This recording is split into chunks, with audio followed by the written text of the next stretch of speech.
Carved by glaciers at the dawn of time, the lakes which make up the canoe country span the northern international border between Minnesota and Ontario, Canada.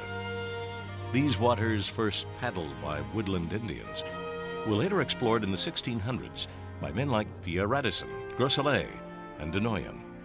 Portages were the paths winding between lakes, once used by the French trappers and voyageurs of the Hudson's Bay Company, have remained unchanged over centuries of use. I think the Boundary Waters is one of the most unique areas in the United States. It's 2.3 million acres, 1,600 square miles, spanning both the U.S. and Canadian side of the Minnesota-Ontario border. It's been protected for almost 60 years, starting with Truman in the 40s. The lakes are countless. There's big water, there's small streams, there's rivers, there's medium-sized lakes. It's just a very, very special touch with nature.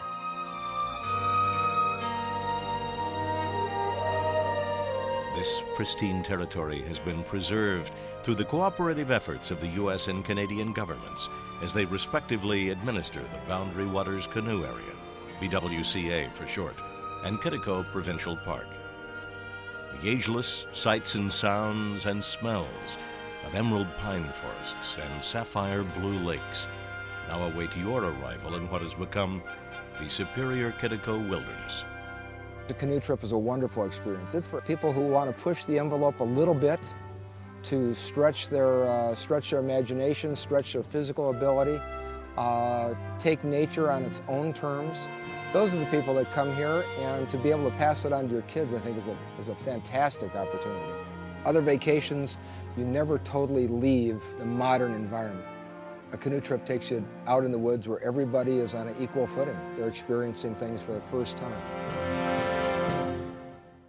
The locations of special points of interest, like these ancient pictographs probably left by early Lakota Sioux Indians, are highlighted so as not to be missed. Dating back some 700 to 1,200 years, these prehistoric drawings were made with a mixture of iron oxide and fish oil.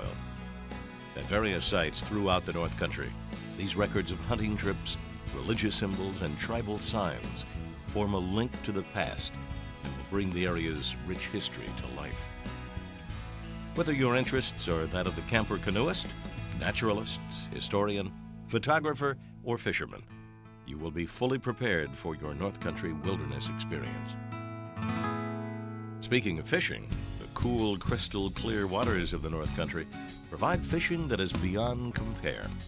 Whether you work your lure along rocky shores or in weedy bays, you'll be rewarded with the finest freshwater game fishing in North America.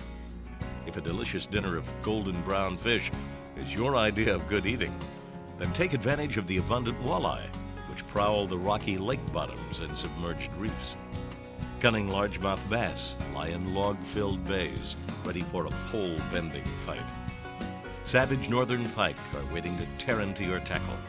And the cold waters found during spring and fall trips hold tasty lake trout in the shallows.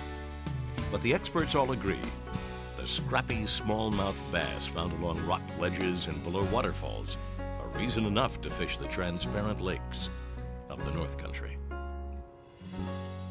Your canoe will glide silently past beaver, working on their dams and lodges as you journey through their timeless domain. White and yellow water lilies blossom along these waterways, just as they did when English and French traders paddled this network of lakes and streams.